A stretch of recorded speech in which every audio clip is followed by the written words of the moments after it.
There's been a big misconception around hard stuff, which is just that like running a marathon necessarily means that you can have a hard conversation with your wife by saying like, oh, I do hard things. But those hard things don't necessarily generalize. And so I think domain specificity is much more narrow, unless you decide to generalize to an identity label of like, I am the type of person who can do hard things because I ran this marathon or because I do these ice baths. And then as a result, I can then generalize that label to other behaviors. When you do hard stuff, like he gives this example of running a marathon, there is something that builds inside of you. Outside of just the fitness, being ready to run for longer distances. But that is something, it's an ability that in order for that to translate, it has to be used. Like it has to be applied. But it is there. So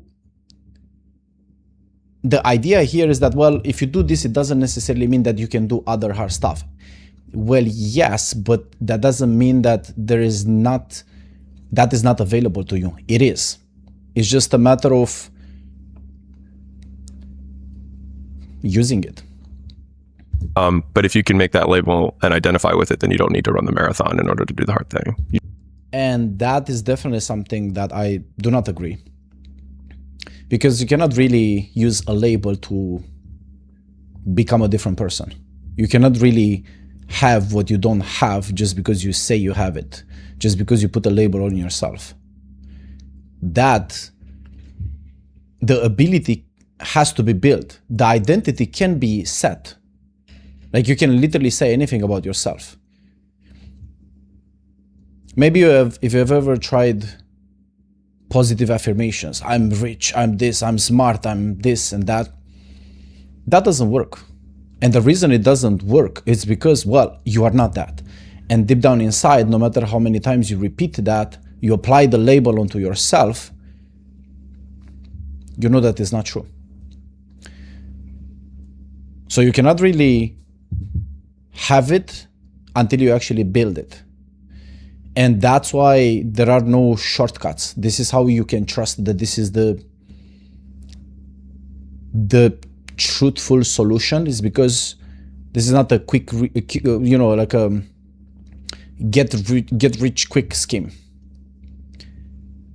Become a different person quick scheme. Apply a label, identify yourself with that, and then you can generalize it.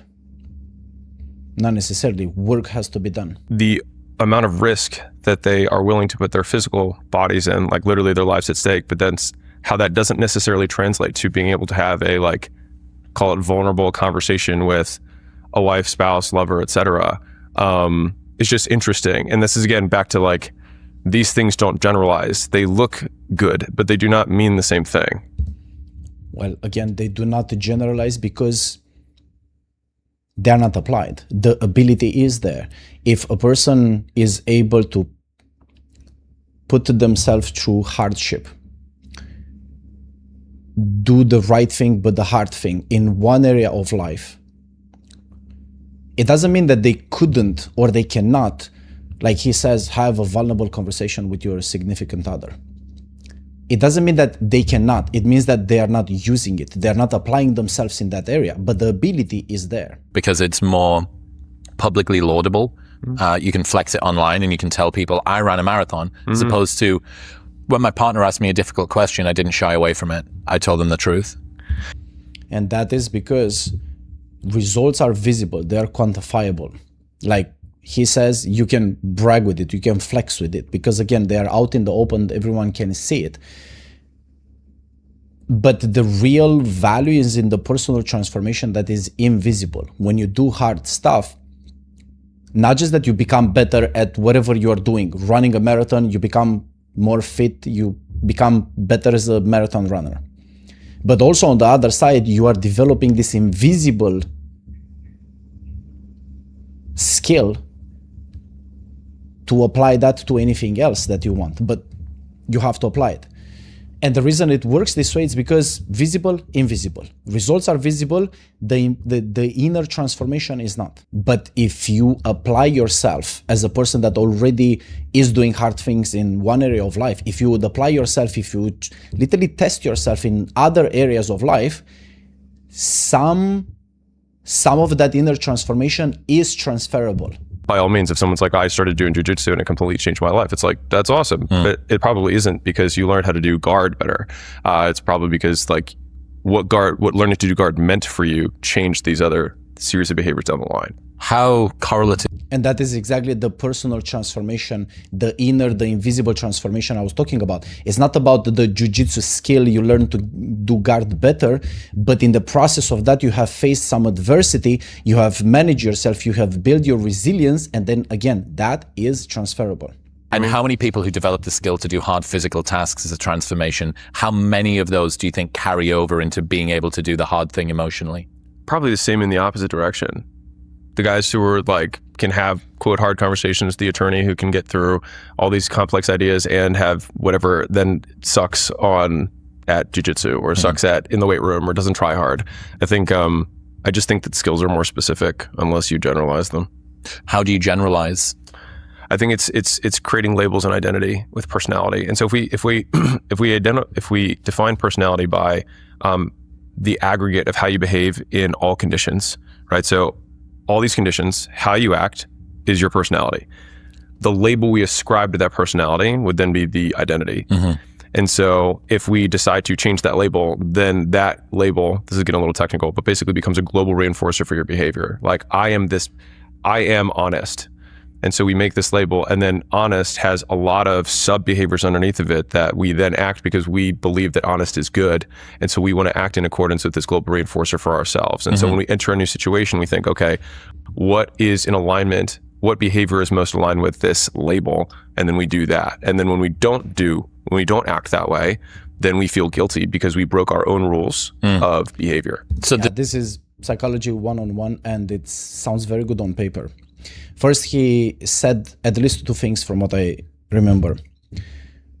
First, it's the personality is the set of behaviors, like an aggregate of that. Okay, so that is what you do, how you behave in different situations, right?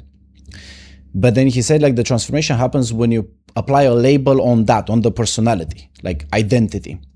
Yeah, well, this is almost, what he describes is almost like you have a box, and inside the box you have a few things, items. That is your personality. Your behaviors are inside the box. But then he says, well, it's just a matter of applying a label, a different label onto the box, that's identity, and then that becomes the transformation, because now, because of the identity, the label that you have, you cannot really violate the behaviors that would be aligned with the identity, right? If you say, like he said, oh, I'm honest, part of being honest, it means different things, right? So then he says that, well, you would not violate that. Well, the problem here is that people use different meaning for the same label. We do not understand exactly and precisely exactly the same thing when we use the same word. Take, for example, the very definition of being a good friend. Being a good friend means different things for different people. Generally speaking, we kind of understand, there is some overlapping and common understanding. Yeah, we know what it means to be a good friend, but our definitions are not exactly matching.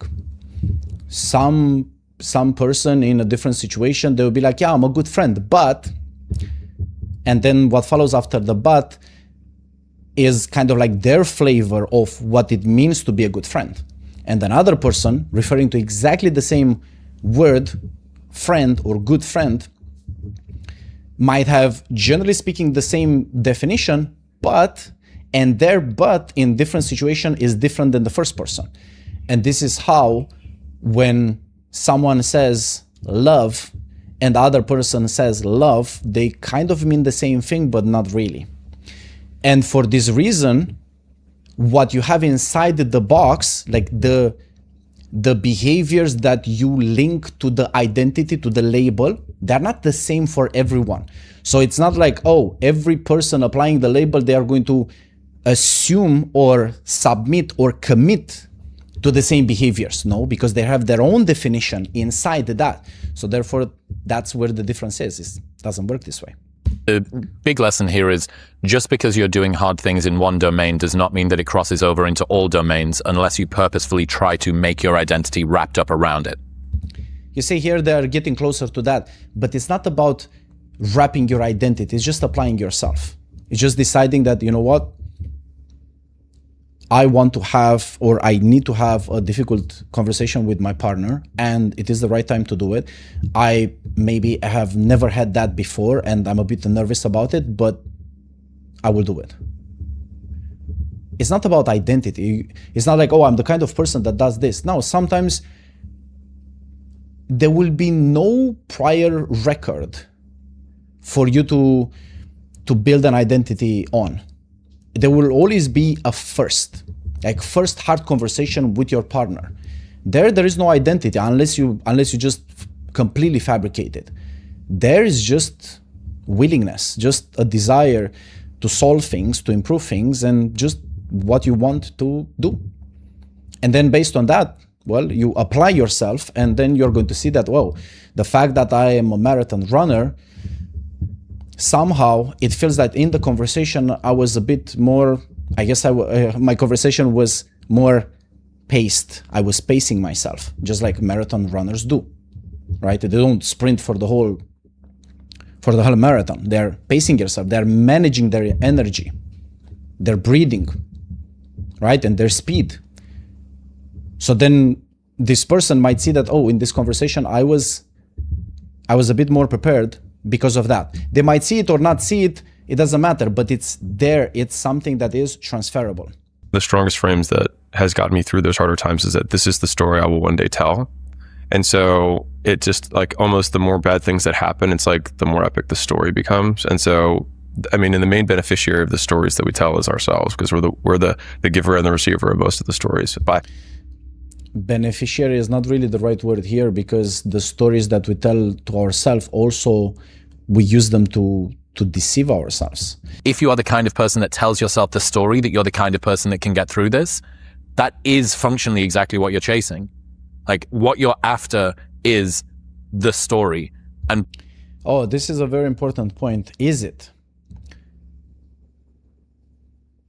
I would say that partially yes, partially you are after the story. So you can get to say about yourself, I'm the kind of person that does this. But partially. So partially that is true. But you see, the story always has to be backed up by ability. And that ability cannot really be fabricated just because you tell yourself a story that sounds true. Again, the best proof for this is if you have ever tried positive affirmations, you know they don't work. And this is the reason. It's because you are saying something that ultimately in the kind of like in the deepest of the, you know, in your soul, heart of hearts, you know it's not true. And we operate in reality based on carving our way through reality, like molding reality, changing, becoming an active agent of life. Meaning, reality is what it is for you, the way you see it, your own mental model. And inside of that mental model, you see yourself, however you see yourself. But just telling a different story will not change the reality. Will change your reality, but your capabilities are not there yet. This is a very difference. It's almost, you say like, oh, I'm a top athlete. Yes, you can say that. You can absolutely 100% believe it. But if you run a marathon, you're going to see that you're not. By putting that on the front end and going, okay, I'm just going to keep on building stories that I'm going to refer back to in future, I think you're actually being more direct than if you were trying to take a more rational view of exactly how behavior is put together. Like the story is the rational view of how your behavior and your identity are put together. The story is definitely not the rational view of how you put your mental model together. Stories are not rational by definition. They are by definition non-rational. Because inside the story, usually the story that we tell ourselves are a bunch of truths and facts together, but put together and glued together. And the secret is into, the deception happens the in-between. It's like how you stick the truths together that eventually you are telling a story, right? Because fact A and fact B and fact C, they might all be true. But how you put them together, that creates the story. But the things that link them and how you organize them, the very configuration of those facts put together, that's the story. But that's by definition not rational. It's very subjective. And so if we remember a story, so like let's say you have that story of you went through this hard thing and then you survived, then it basically serves as a reminder of the reinforcer of the behaviors you did to get through it. When we evaluate what types of behaviors have led to the results that we got, it's we who are choosing what to focus on. It's not that everything inside your behavior will be fairly and accurately evaluated, so therefore you're going to learn those types of behaviors and unlearn the types that didn't work. Yeah, but who is making the evaluation? That's where the stories are coming in place, and our mind is a lot more tricky than that. That's functionally what you're doing if you motivate someone. Like if you sell someone something, for the short term, you increase the relative value of a specific reinforcer. You didn't wake up wanting to buy cologne, but you see an ad, and for the short period of time that the ad goes on, it increases the relative value of smelling good. And so as a result, it changes your behavior and then you buy. And so I think stories... That happens only if inside the ad, there is something that makes me want it. Because I see plenty of ads that don't make me want, I don't know, whatever is being sold directly or indirectly, like visibly or invisibly. There has to be inside something that really piques my interest. And then, only then, that increases the value. This part is true. Alarms, because I run every day. Let's continue. People mistake never settle for never make trades. And so we have this obsession with optionality or optionality maxing, but options are only valuable when taken.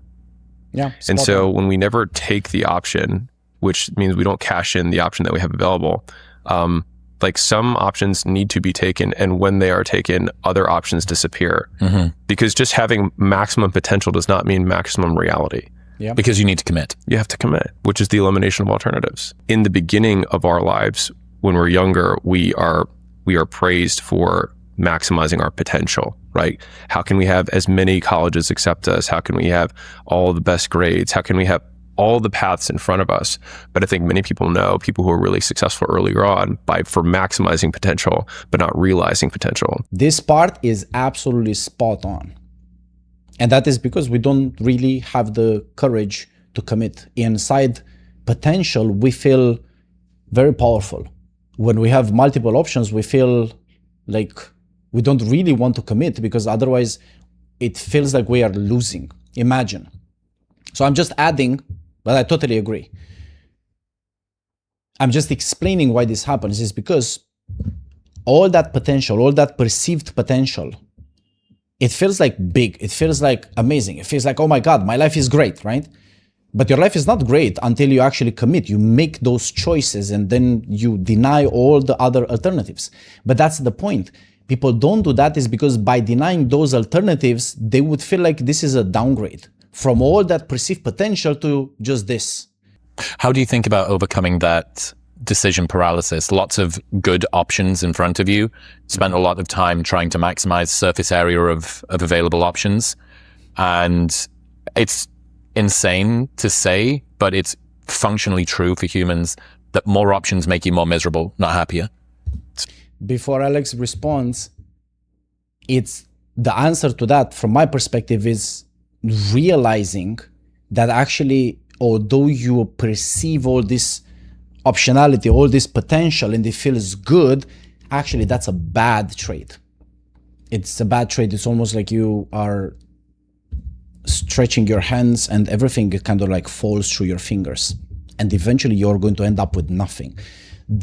From my perspective, the solution is the realization of, oh, if I keep my options open forever and I never commit to any of them, I don't really have the courage to right now to make my best choice and go for it all in, full on. If I don't do that, all this is going to go away. The solution in there is just waking up to understand that's an illusion. Potential is an illusion. And when you realize that, you will realize that, oh, I have to make some hard decisions in here. And most of the options that right now are just on this superposition, they are a potential, unrealized potential. Most of them, after I make those decisions, they will go away. And I'm okay with that because that's the good trade. But again, it's seeing through the illusion. That's the solution here. The interesting thing about no one is coming to save you also means no one is coming to stop you. On nobody's coming to save you, first of all, that is very true. And the reason why that happens is because the story, we go back to remember we spoke about stories, right? The stories that we tell to ourselves, especially if you are in an unfavorable position in life, like you got dealt like a bad cards. The story inside an unfavorable situation in life is something that we perceive that other people also perceive, or we think, we hope that other people can perceive, and in that hope is embedded the act of waiting for someone to save you. It's almost like if other people know about your drama as we usually expect, it feels to you that, oh, I cannot do anything about it, but there are people who are more ready, they are more powerful, they have more money, more resources, more access, that they know, they themselves knowing my unfavorable situation, they will come to save me. They will do something. Something will happen. Someone will show up and save me. Someone will show up and see my potential, how good, how great, how noble, how honest and virtuous I am, and I'm going to be saved. And of course, that never happens because first, other people really don't know your story. They don't know, like, that's your life experience, how you see things, how you feel things. And therefore, there is a very big gap between what we feel inside and then how people perceive us from the outside. This is one of the reasons why this is a tendency for people to somehow, even without being explicit about it, to wait to be saved. Waiting for other people, some sort of opportunity, some sort of magical event happening that is somehow meant to do justice for otherwise your unfavorable life situation. But all of that, all that assumption, all that waiting is based on, it's based on it's an untrue statement. Nobody really knows you. Nobody really has your experience, and nobody feels how it feels to be you. So therefore, yeah, truly, nobody's coming to save you. In light of, my son, my child that I have in the future, like, I want him to experience the pain of loss so that he can learn. Because, like, how else can you learn? You have to. Otherwise, it's everything's, quote, going by feeling. And then also somehow thinking that feeling bad is bad. Just one thing, that is absolutely true, but it doesn't mean that if you get the pain, if you get the feedback, you will learn. The pain is just an opportunity for you to learn. And some people take it, some people just come up with stories that point fingers at everyone else, at the situation, at the events, at the unfavorable situation they've been dealt with, and somehow that is not fair and life is not fair. And this is how people deny that opportunity to learn. He is absolutely right. And that's even if you are never guaranteed to learn from your mistakes, it's still the best thing to do is always try things so you can fail, so you can feel bad, so you can have that opportunity to learn and take it. Like through all the failures, maybe some of them you're going to rationalize them like, oh yeah, this didn't happen, it was not my fault, blah, blah, blah. We sometimes do this. But if you fail enough and you are offered this window of opportunity to learn, to really look into it and upgrade yourself based on it, the chances are that once in a while you are going to have that moment of, man, oof, I keep making the same mistake and I've been pointing fingers at everything and everyone else. Let me try something different. Let me really honestly look at myself and see how have I been contributing to this? What am I doing? What are my patterns? And then guess what? When you open this door, a new world is going to open up and be like, oh yeah, ooh, yeah, I'm doing this, I did that. It's like, that's true, that's fair. So that's when you learn. But earlier on, you said that bad feelings, feeling bad, are important to update the way that you're approaching this situation. So how do you distinguish between the two? No, and I would say what you hit on is the crux of it, which is judgment, which is like, and this is one of the hardest ones, is like, how do you help someone recognize patterns of when you need to, basically it's the eternal question of when do I push and when do I pivot? Right? When do I push through the hardship versus when do I adjust? Am I giving up on this set in the gym because I'm being a pussy, or am I giving up because I'm about to injure myself? Yeah. And so pivot. I like. And you see here, always the story is central because it depends on the story that you're telling to yourself. And that's really where the work has to be done. You see, we have to learn to evaluate our stories. Not just does it feel true, but is it true? That's something that most people never have the courage to go through the work. They just come up with the best story that sounds good for whatever character they are building, and they are always the hero, and they are satisfied with the story, not realizing that, oh, I'm keeping myself trapped with how I explain things to myself. And that's where the work is. Learning how to be more accurate in explaining reality to yourself. Like, what just happened? Why did I fail? How come this happened? I know it's painful, but really looking honestly at everything, not just some things.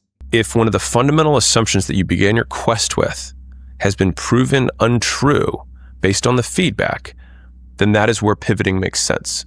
So if you said, like, I think that I'm going to create a doggy skateboard because I think that a lot of dog owners will want to buy skateboards for their dog. We'd be like, and I believe that the percentage, like, and I want to make $1 billion doing this. That would mean that there's this size of the market. This percentage needs to be the take rate in order for me to get that market share. It's like, okay, if I talk to 100 dog owners and none of them want to buy my doggy skateboard, I would not say that is a push situation. I would say that is a pivot situation because our fundamental assumption that we started this quest with is false. And so we need to take that feedback and then pivot. But you see, again, it depends on what is the story that you tell to yourself. If you think like, oh yeah, but those 100 dog owners were actually not really interested. They were not the right demographic, like something else. Then the very answer, should I push or should I pivot, flips.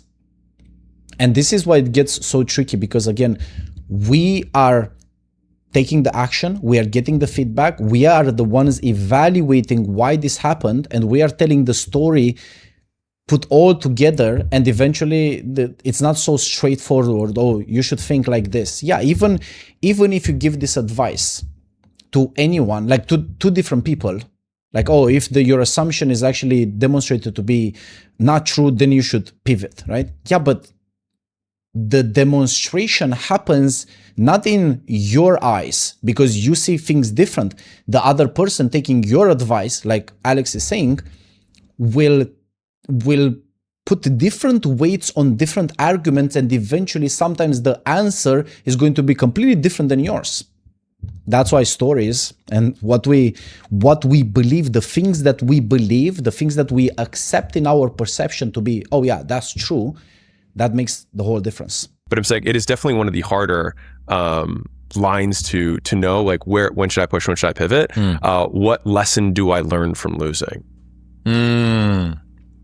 Because losing teaches you shit, and we just need to make sure that we learn the right thing.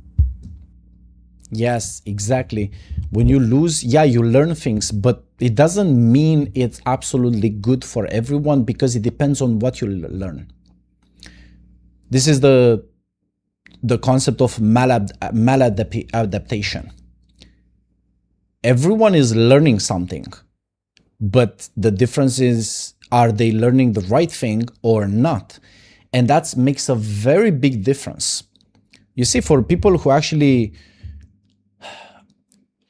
they are consistently learning the right things, they draw accurate lessons from their mistakes, it's easy to say that. To say like, oh, failure is good, feeling bad is good, getting feedback is good, you're going to learn things eventually, and that's good, right?